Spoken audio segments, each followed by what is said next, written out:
نحمده ونستعينه ونستغفره ونعوذ بالله من شرور أنفسنا ومن سيئات أعمالنا من يهده الله فلا مضل له ومن يضلل فلا هادي له أشهد أن لا إله إلا الله وحده لا شريك له وأشهد أن محمدا عبده ورسوله صلى الله عليه وآله وسلم.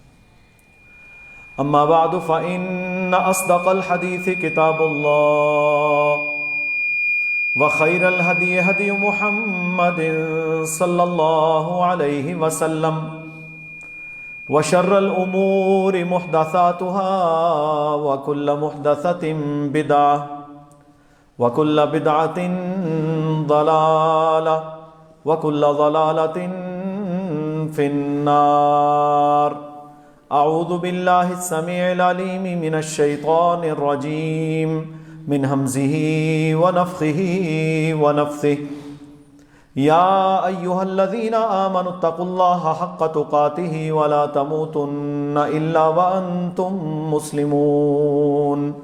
يا أيها الناس اتقوا ربكم الذي خلقكم من نفس واحدة وخلق منها زوجها وبث منهما رجالا كثيرا ونساء واتقوا الله الذي تساءلون به والأرحام إن الله كان عليكم رقيبا. يا أيها الذين آمنوا اتقوا الله وقولوا قولا سديدا يصلح لكم أعمالكم ويغفر لكم ذنوبكم ومن يطع الله ورسوله فقد فاز فوزا عظيما. رب اشرح لي صدري ويسر لي أمري واحلل عقدة من لساني يفقهوا قولي. اللهم صل على محمد وعلى آل محمد كما صليت على إبراهيم وعلى آل إبراهيم إنك حميد مجيد. اللهم بارك على محمد وعلى آل محمد كما باركت على إبراهيم وعلى آل إبراهيم إنك حميد مجيد.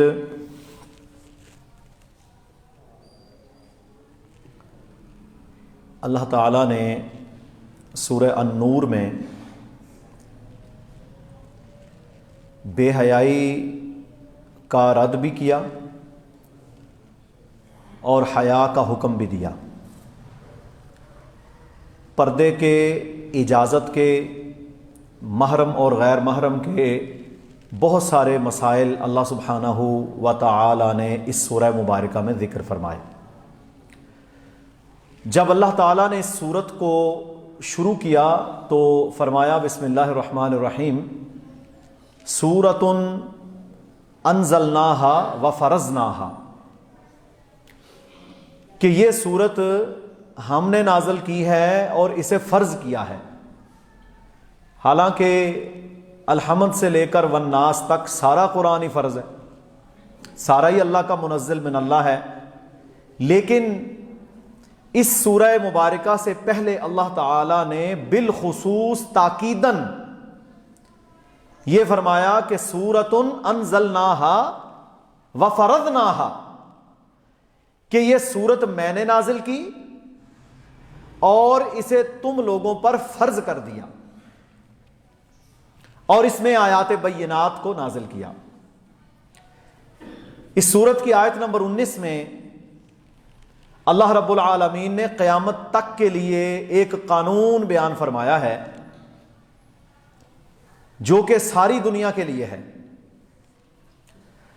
فرمایا ان الذین یحبون،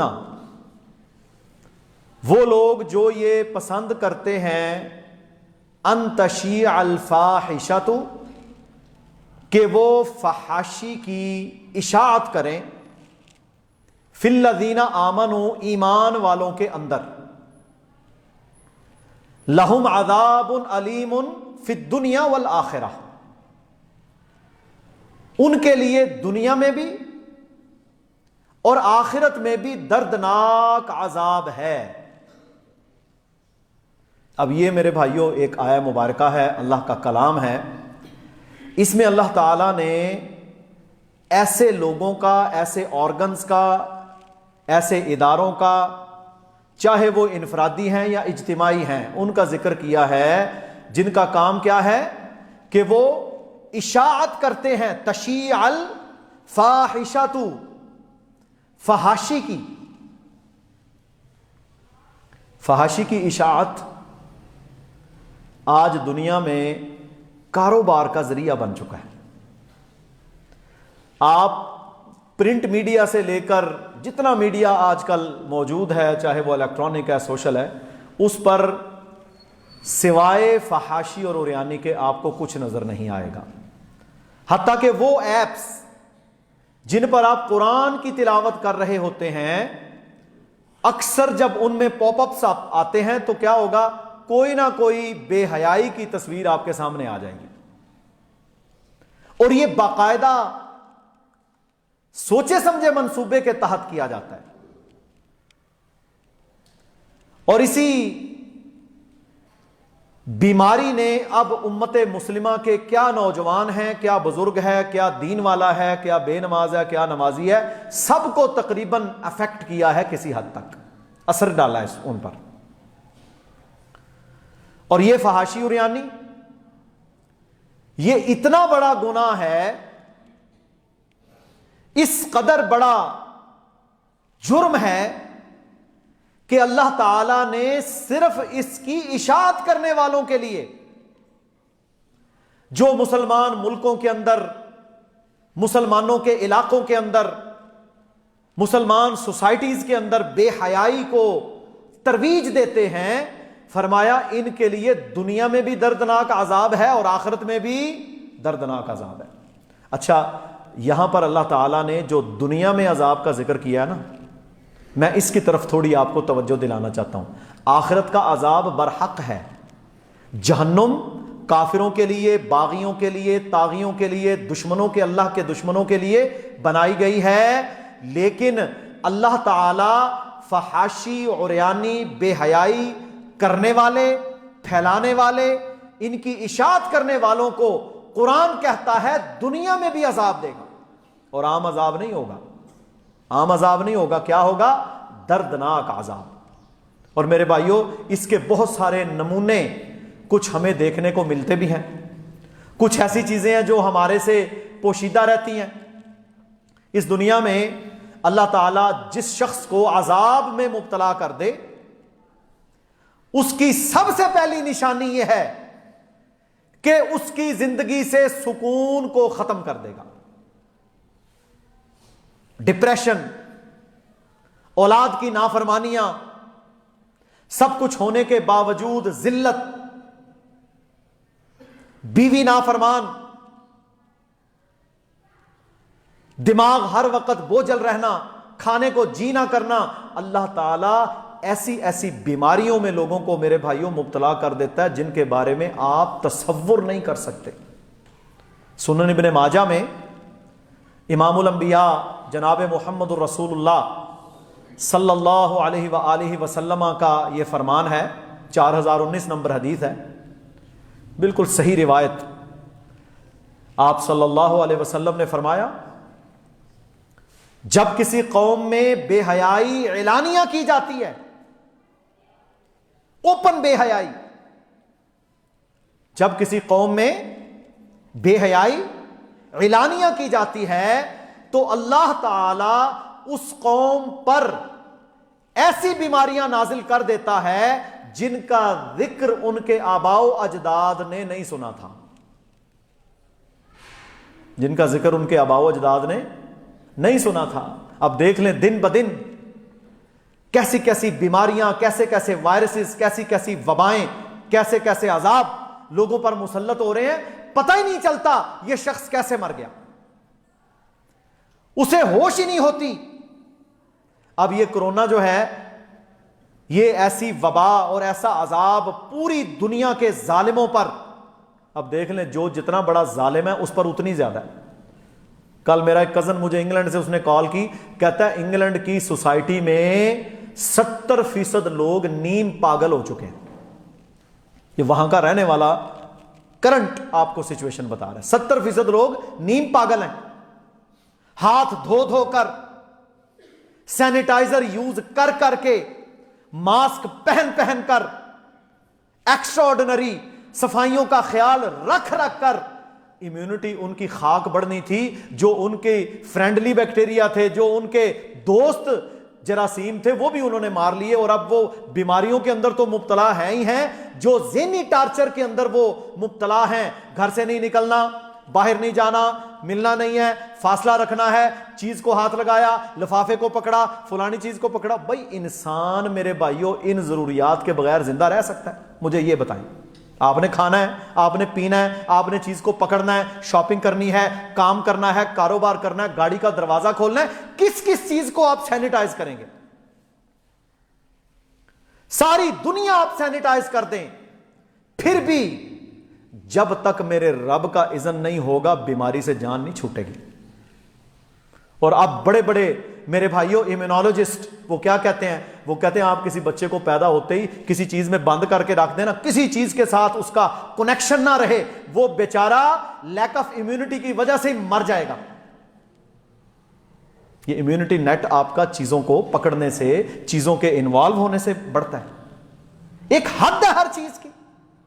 اب ایسا عذاب اللہ تعالیٰ نے, اب کہتے ہیں جی اس کی اتنی قسمیں ہیں, یہ ویکسین جو ہے یہ ایک قسم پر چلتی ہے, یہ 60% چلتی ہے, یہ ہے, یہ ہے. اب کیا ہے, پوری دنیا کو اللہ تعالیٰ نے اس عذاب میں مبتلا کیا. یہ تو کچھ بھی نہیں ہے میرے بھائیوں, یہ تو چھوٹا سا عذاب ہے. اور اللہ تعالیٰ قرآن میں بڑا واضح فرماتا ہے وَلَنُذِيقَنَّهُمْ مِنَ الْعَذَابِ الْأَدْنَىٰ, پہلے میں چھوٹے چھوٹے جھٹکے لوگوں کو دیتا ہوں, دون العذاب الاکبر لعلہم یرجعون, بڑے عذاب کی بجائے تاکہ لوگ رجوع کر لیں, لوگ رجوع کر لیں. تو کیا فرمایا؟ فرمایا جب کسی قوم میں اعلانیہ بے حیائی ہوتی ہے تو پھر اللہ تعالیٰ ان کے اندر ایسی بیماریاں بھیج دیتا ہے جن کا ذکر ان کے آباء و اجداد نے نہیں سنا تھا, اور وہ ان بیماریوں کے اندر, ذلتوں اور رسوائیوں کے اندر میرے بھائیوں مر جاتے ہیں. یہ مائیکل جیکسن, گانا, بے حیائی,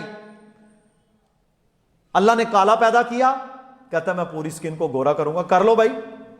انہوں نے جو بھی پلاسٹک سرجری کی, جو بھی اس کا ہوا, کروڑوں ڈالر لگے.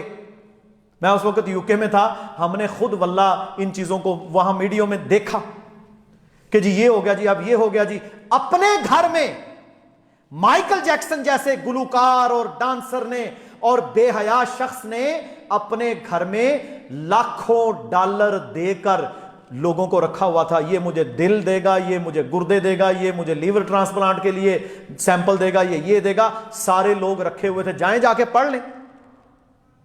لیکن وہ دنیا کو جنتیں بنانے والے, اللہ کی فطرتوں کو بدلنے والے, اللہ کی فطرتوں کو اپنی خواہش کے نیچے لانے والے, کیا انجام ہوا اس کا؟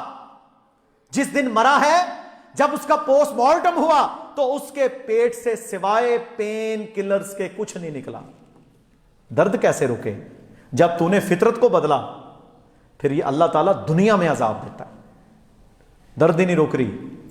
اور 42 یا 43 سال کی عمر میں دنیا کے امیر ترین لوگوں میں شامل بندہ, سارے ڈونر بھی وہاں رہ گئے, ساری اولاد بھی پیچھے چھوڑ گیا, بچ سکا نہیں بچ سکا, اور ذلت اور عذاب کے اندر مبتلا ہو کر اللہ نے اسے موت دی.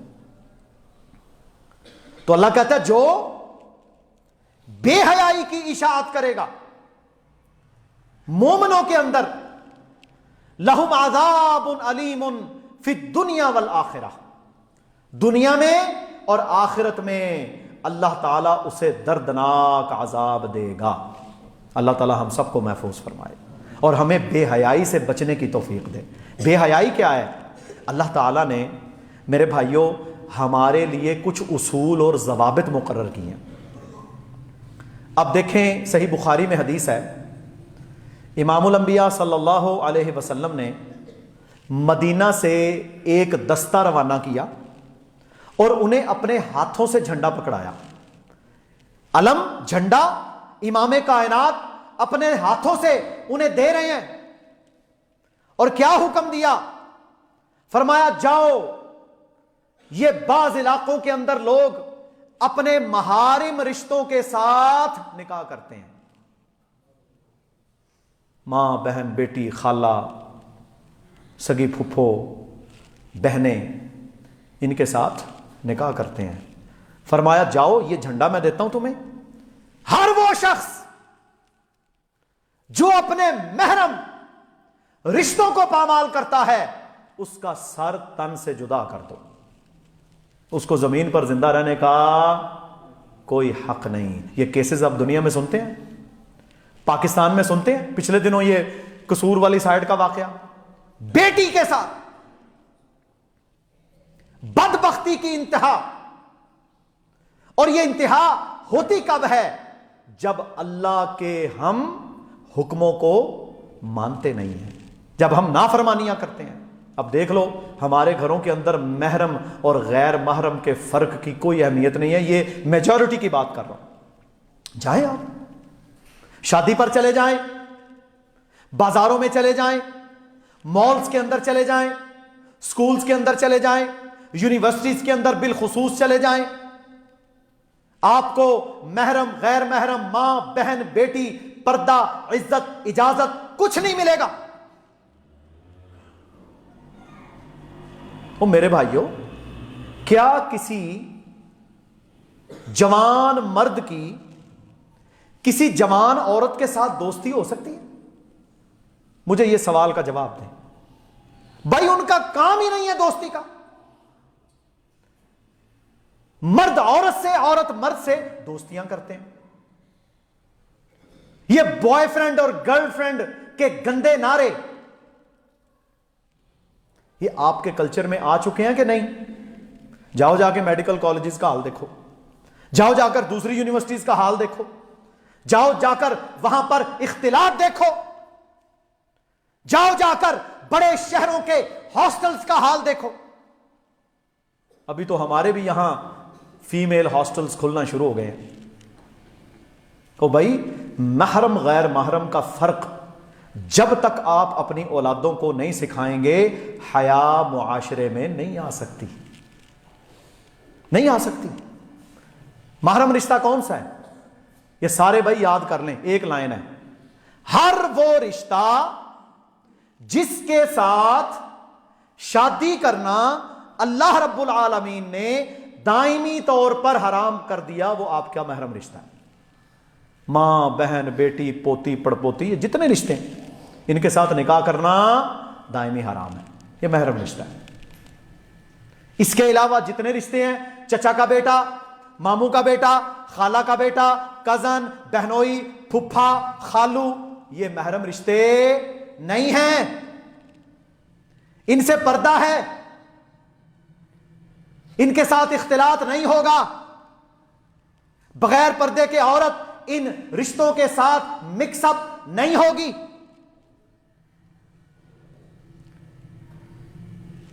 ان رشتہ داروں کے ساتھ محرم کے بغیر اکیلے میں بیٹھنا اس کے لیے حرام ہے.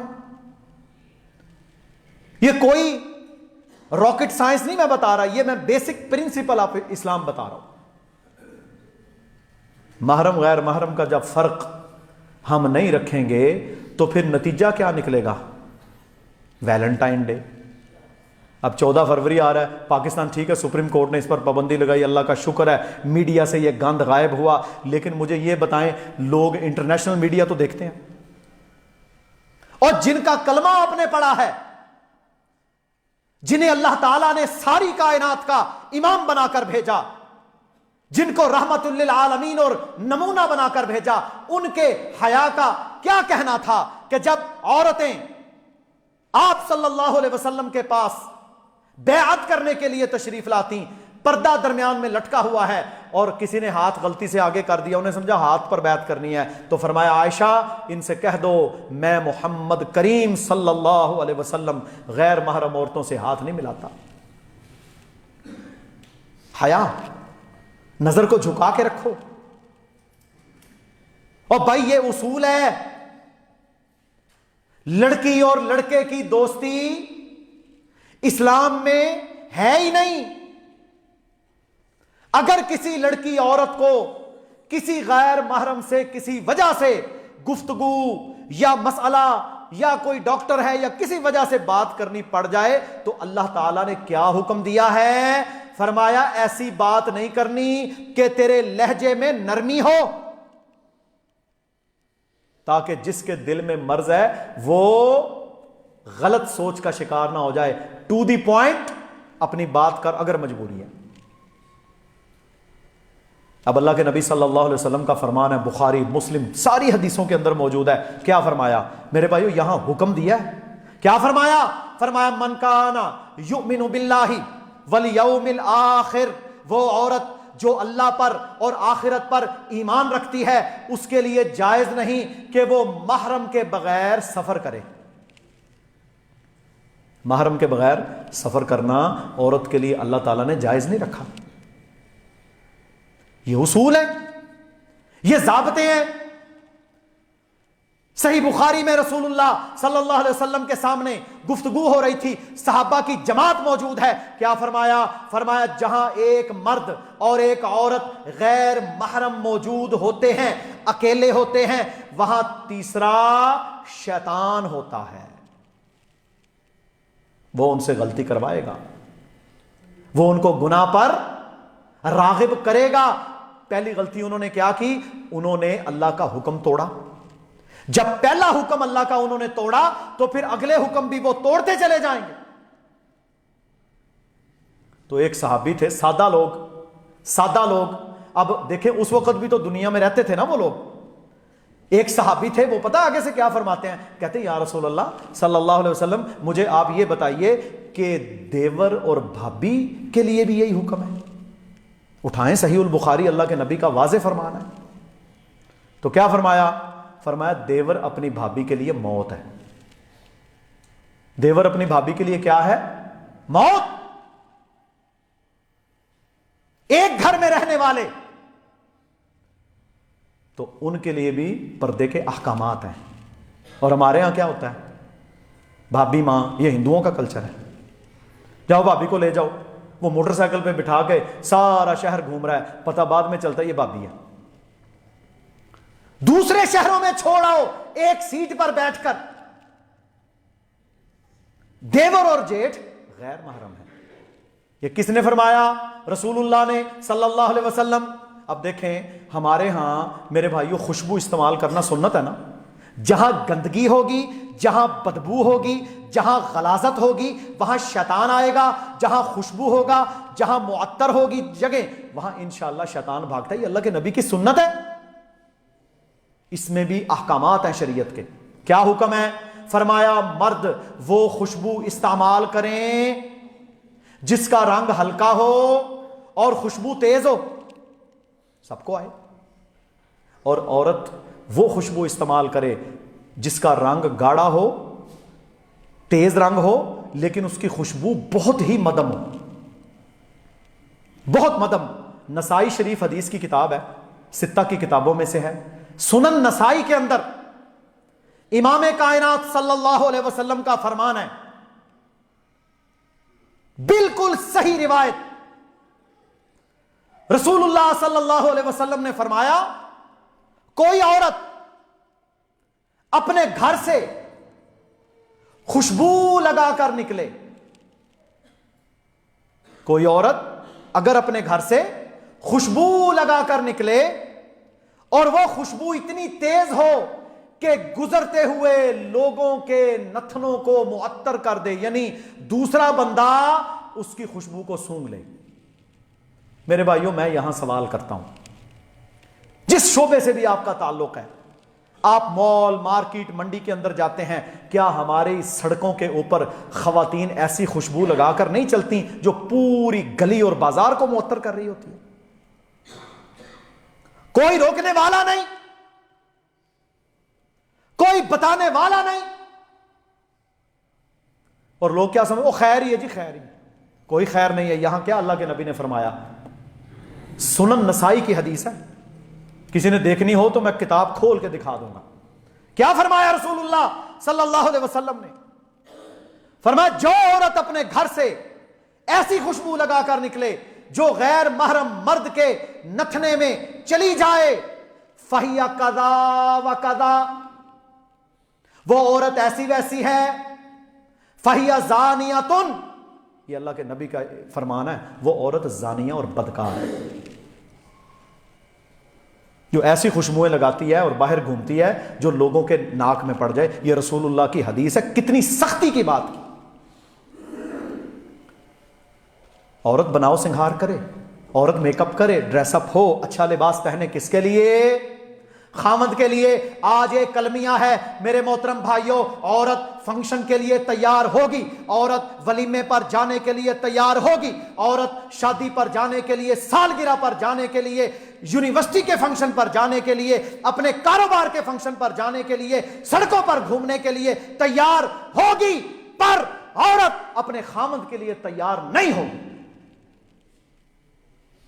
بہت ہزار میں سے کوئی ایک ہو جس نے آج تک اپنے خامن سے کہا ہو کہ آج میں نے آپ کے لیے اچھا لباس پہنا ہے، حالانکہ اس پر یہ فرض تھا. باہر جا کے تیار ہو کے ڈریس اپ ہو کر میک اپ کر کے جانا وہ تو پردے کے اندر لازم تھا. اس کا بناؤ سنگھار، اس کا اوڑھنا بچھونا، اس کی خوبصورتی، اس کا مائل کرنا، یہ اس کے شوہر کے لیے تھا. شادیوں پر، مہندیوں پر، ولیموں پر، مائیوں پر، کالجز میں سالانہ پروگرام، ماہانہ پروگرام، 6 ماہ کا پروگرام، انوگریشن، فلان ڈھماک، ان کے اندر عورتیں ایسے تیار ہو کر جاتی ہیں جیسے آج اس کا نکاح ہے. پھر کیا کہتے ہیں؟ کہتے ہیں جی معاشرہ ٹھیک نہیں ہوتا. معاشرہ کیسے ٹھیک ہو؟ معاشرہ میرے گھر سے ٹھیک ہوگا. میری بیٹی پردہ کر کے نکلے، میری بیوی پردہ کرے، میرے گھر میں پردے کا نظام ہو، میرے گھر میں غیر محرم اور محرم کا فرق محسوس کیا جاتا ہو، میرے گھر میں اجازت کے احکامات پر عمل پیرا ہوا جاتا ہو، میرے گھر میں جو غیر محرم داخل ہو وہ دروازہ کھٹکھٹا کے انتظار کرے، اگر اجازت ملے تو اندر آئے، اگر نہ اجازت ملے تو واپس چلا جائے. یہ کس کے احکامات ہیں؟ یہ شریعت کے احکامات ہیں. ہم نے مذاق بنایا ہوا ہے. اور یہ بے حیائی پھیلانے میں عامت الناس کا بھی اتنا ہی کردار ہے جتنا کردار ان بڑے بڑے اداروں کا ہے، اشاعتی اداروں کا. ہم لوگ مانتے ہی نہیں. پردہ قائم کریں. ہماری بچیاں جی وہ ڈاکٹر بنے، سائنسدان بنے، ہم نہیں کہتے، لیکن شریعت کے دائرے میں رہ کر، شریعت کے دائرے میں رہ کر، پردے میں رہ کر. اور جہاں اس کی شریعت ٹوٹتی ہو وہاں وہ دنیا کو چھوڑے گا، وہاں وہ دنیا کو چھوڑے گا. میرے بھائیوں، ہم نے ایسے لوگوں کو مغرب کے اندر دیکھا ہے. یہ تو پاکستان ہے نا، مسلمانوں کا ملک ہے، یہاں آپ کر سکتے ہیں. مغرب کے اندر ایسی مسلمان عورتوں کو جو نئی مسلمان ہوئیں لیکن ان کو ان کے برقعے کی وجہ سے، ان کے حجاب کی وجہ سے، ان کے پردے کی وجہ سے نوکریوں سے نکالا گیا. انہوں نے کہا میں اس نوکری کو جوتے کی ٹھوکر پہ رکھتی ہوں جو میرے دین سے مجھے روکے. پھر اللہ رازق ہے کہ نہیں؟ اللہ رازق ہے. اللہ ان کے لیے آلٹرنیٹو دیتا ہے راستے. ایمان کمزور ہیں آپ، ہم یہ ارادہ کریں کہ ہم نے اپنے گھروں میں حجاب کا پاکیزہ نظام قائم کرنا ہے. مجھے یہ بتائیں غیر محرم کا کسی کے گھر میں بغیر اجازت کے داخل ہونا جائز ہے؟ چچا کا بیٹا غیر محرم ہے کہ نہیں؟ ماموں کا بیٹا، کزن، بہنوئی. اب بہنوئی وہ رشتہ ہوتا ہے، جوائی، کہ جو بڑا جناب کہتا ہے جی میں اس گھر دا جوائی ہاں. او بھائی وہ جوائی ہے اپنی ساس کے لیے، اس کے لیے تو محرم ہے نا، ماں کی طرح. وہ سسر بہو کے لیے محرم ہے، لیکن جو اس کی سالیاں ہیں وہ اس کے لیے محرم ہے کہ غیر محرم؟ غیر محرم ہے. اگر بہنوئی بھی اپنے سسرال میں جائے گا تو وہ اپنی سالیوں سے پردہ کرے گا. یہ اللہ کے احکامات ہیں. نہیں کرے گا تو پھر فتنے ہیں. آپ نے دیکھی ہیں ایسی کنڈیشنز, ہم نے دیکھی ہیں. شر کا آغاز اس وقت ہوتا ہے جب آپ شریعت کو توڑتے ہیں. تو یہ کوئی نہیں بات خیر ہی ہے جی, خیر ہی ہے, گھر دا فرد ہے. اچھا جی کسی کو روکو نا, یہ چچا کی بیٹی ہے بھائی, چچا کی بیٹی کو موٹر سائیکل پہ بٹھا کے کہاں لے گئے, وہ بہنی ہے دی, خیر ہی ہے, یہ بولتے ہیں کہ نہیں. اچھا اگر اس کی بہن ہے تو کل کو ان کی شادی کیوں کرتے ہو؟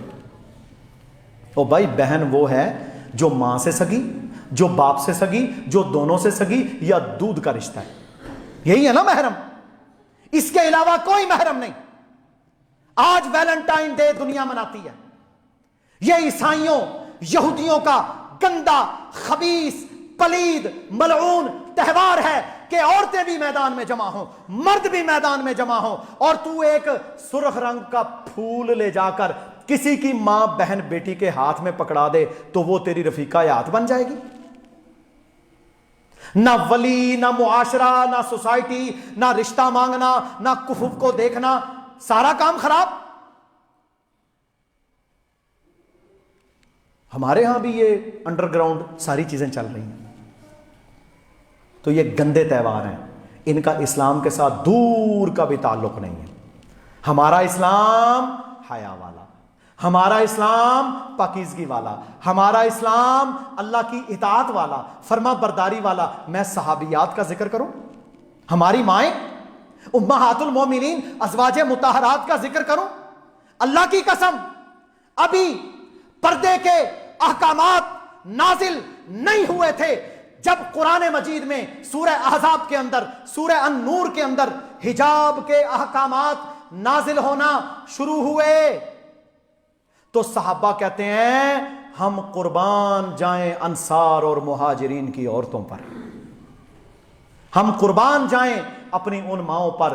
آج رات کو قرآن نازل ہوا, پردہ فرض ہوا, رسول اللہ کے نمائندے نے پورے مدینہ میں قرآن پڑھ کے سنا دیا, اللہ کا حکم پہنچا دیا, ساری دنیا کو بتا دیا کہ اللہ کا حکم آ گیا ہے, آج کے بعد پردہ فرض ہے. ہماری طرح نہ کپڑے تھے, نہ دکانیں تھی, نہ حجاب تھے, نہ جلباب تھے, نہ دکانوں کے اوپر ایزی ایکسس تھا. آج دیکھو ہمارے گھروں میں ایک ایک عورت کے پاس 10 شالز موجود نہیں, دوپٹے برقعے پتہ نہیں کیا کیا ہے. اور عام گھروں کے اندر جو بیچارہ مزدور ہے نا, اس کے گھر میں بھی 2-3 چادریں تو عورت کے پاس ہوتی ہیں بڑی. اسی طرح جی ان کے پاس اللہ کی قسم چادریں نہیں تھیں, شاید کو 100 میں سے ایک کے گھر ہو.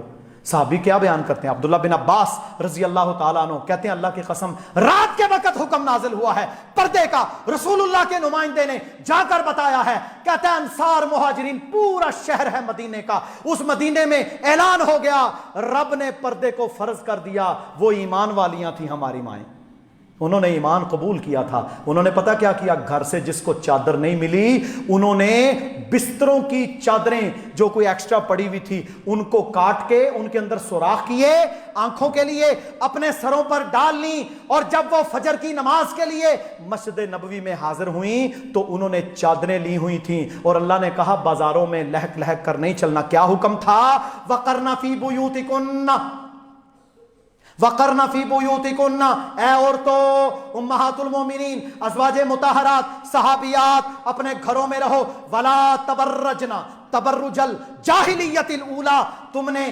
جاہلیت کی طرح بازاروں میں لہک لہک کر نہیں پھرنا. وَأَقِمْنَ الصَّلَاةَ, تم نے گھر میں رہ کر نماز پڑھنی ہے. وَآتِينَ الزَّكَاةَ, اور تم نے گھر میں رہ کر زکات دینی ہے. وَآتِعْنَ اللَّهَ وَرَسُولَهُ, اور اللہ اس کے رسول کی اطاعت کرنی ہے.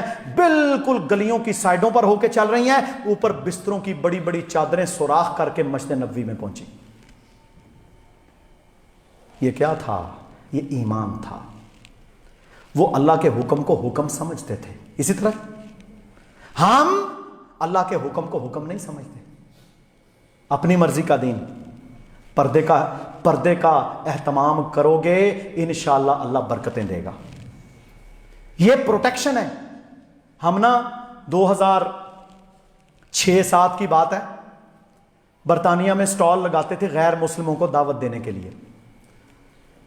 کتابیں ہیں، قرآن ہے، اللہ کے نبی کی سیرت ہے، اسلام پر اعتراضات کے جوابات ہیں، بہت سارے اور لوگ، کچھ نیو مسلمز گورے بھی ہمارے ساتھ ہوتے. وہاں پر یونیورسٹی کی 4-5 نان مسلمز خواتین نے اسلام قبول کیا، وہ ہمارے سٹال پر آئیں، مکمل پردے میں ملبوس گوریاں، جنہوں نے زندگیاں بے حیائی کے اندر گزاری.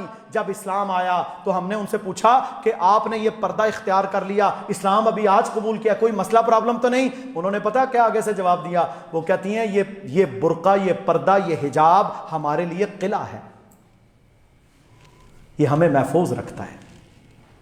یہ ہے اسلام، یہ کوئی دقیانوسیت نہیں، یہ کوئی رجعیت نہیں، یہ کوئی پرانی بات نہیں ہے. یہ آج کے دور میں بھی اتنا ہی نافذ العمل ہے جتنا 1440 سال پہلے تھا. لیکن کوئی عمل کرنے والا تو ہو. اب ہم نے کرنا کیا ہے؟ اگر ان ویلنٹائنز کے فتنوں سے، اگر ان بے حیائیوں سے، اگر زنا بدکاری سے ہم نے بچنا ہے، 5 کام ہم کو کرنے ہوں گے. پہلا کام، اپنے گھر میں اجازت کے احکامات کو قائم کریں. اجازت کے احکامات کیا ہیں؟ جو غیر محرم آپ کے گھروں میں آتے ہیں انہیں اللہ کا حکم سمجھ کر یہ سمجھائیں احسن انداز سے کہ بھائی آپ کے لیے بغیر اجازت کے گھر میں آنا درست نہیں ہے. اور انہیں مثال دیں. حضرت ابو ہریرہ رضی اللہ تعالیٰ عنہ بیان کرتے ہیں، کہتے ہیں جب پردے کے احکامات نازل ہوئے، اجازت کے احکامات نازل ہوئے، میں بھی بھاگا رسول اللہ صلی اللہ علیہ وسلم کے پاس گیا. میں نے کہا یا رسول اللہ صلی اللہ علیہ وسلم، میری نہ بیوی ہے نہ بچے ہیں، کوئی نہیں ہے میرے پاس، تو میری صرف ایک بوڑھی ماں ہے. کون ہے؟ بوڑھی ماں جس نے جنم دیا، میری بوڑھی ماں ہے. اے اللہ کے نبی صلی اللہ علیہ وسلم، کیا میں اپنے گھر میں بھی جاؤں تو اپنی بوڑھی ماں ہونے کے باوجود بھی دروازہ کھٹکھٹا کے اجازت لے کر جاؤں؟ یہ کون پوچھ رہے ہیں؟ یہ صحابی رسول پوچھ رہے ہیں. بتا کون رہے ہیں؟ امام الانبیاء بتا رہے ہیں صلی اللہ علیہ وسلم. فرمایا ہاں، اگر تیری بوڑھی ماں بھی گھر کے اندر موجود ہے پھر بھی تم اجازت لے کر جاؤ گے. کیا تم یہ پسند کرتے ہو کہ اپنی والدہ کو اس حال میں دیکھو جو تمہیں اچھا نہیں لگتا؟ وہ بیچاری کپڑے بدل رہی ہے، کسی ایسی کنڈیشن میں ہے، نہا رہی ہے، منہ اٹھا کے اندر چلے جانا. گھر میں جاؤ اجازت لے کر. اچھا جی، ہم نا بڑے عجیب لوگ ہیں. میں اکثر کہتا ہوں، بار بار ریمائنڈ اس لیے کرواتا ہوں کہ انسان بھول جاتا ہے. ہم بڑے عجیب لوگ ہیں. ہم جناب چودھری صاحب کو سلام کریں گے، بڑے بڑے اپنے دوستوں کو، یاروں کو، تاجروں کو، احباب کو، ہم پہ اللہ ہم نوالا لوگوں کو ہم سلام بھی کریں گے، ان سے ملیں گے بھی. لیکن میرا سلام، ہمارا سلام اگر کسی کو نہیں ملے گا تو میرے گھر والوں کو دیکھ لیں آپ جا کے. اچھا خاصا کروڑ پتی، ارب پتی، تو ڈگری ہولڈر ہے، اللہ کے نزدیک اس کی کوئی اہمیت نہیں. گھر میں جائے گا منہ اٹھا کے چلا جائے گا. یار میرا جو سلام ہے نا، یہ کیا ہے بھلا؟ یہ دعا ہے. یہ کیا ہے؟ دعا. ایک دعا نہیں، تینوں دعائیں دو گے تو 30 نیکیاں ملیں گی کہ نہیں؟ جو واپس جواب دے گا اسے بھی ملیں گی. اگر واپس 5 لوگ جواب دیں گے ان سب کو ملیں گی. کیا کرنا ہے؟ تیرا ذاتی گھر ہے، تیری بیوی ہے، تیرے بچے ہیں، تیرے گھر والے ہیں. کیا کر، جب اپنے گھر میں داخل ہو تو ذرا اونچی آواز سے السلام علیکم ورحمۃ اللہ وبرکاتہ، اے میرے گھر والوں تم پر سلامتی ہو. آپ چاہتے ہیں آپ کے گھر والوں پہ سلامتی ہو؟ بولیں یار. ورحمۃ اللہ، اور آپ پر رحمتیں ہوں. آپ چاہتے ہیں؟ وبرکاتہ، تم پر اللہ برکتیں نازل فرمائے. اگر یہ تینوں شاندار دعائیں آپ چاہتے ہیں کہ میرے گھر والوں کے لیے بھی ہوں تو پہلا فرض یہ ہے میں اپنے گھر میں داخل ہو کر سلام کروں. جب آپ سلام کریں گے تو آپ کی بیوی اور بچے بھی آگے سے آپ کو رپلائی تو کریں گے نا. یہ ہے ماحول، پہلا ماحول کہ میں نے اپنے گھر میں سلام کو عام کرنا ہے. یہ اجازت کے احکامات بھی ہیں. جب سلام عام ہوگا تو یہی اجازت بھی ہے. جب آپ باہر سے دروازہ کھٹکھٹا کے اندر داخل ہوئے، سلام کیا، آپ کے گھر والوں کو پتہ چل گیا کہ ہمارے والد آ گئے. پھر آپ کا بیٹا آئے گا وہ بھی سلام کرے گا، آپ کی بیٹی آئے گی وہ بھی سلام کرے گی، آپ کی بیوی بھی سلام کرے گی. سلام سے محبتیں بڑھیں گی. اور ہمارے ہاں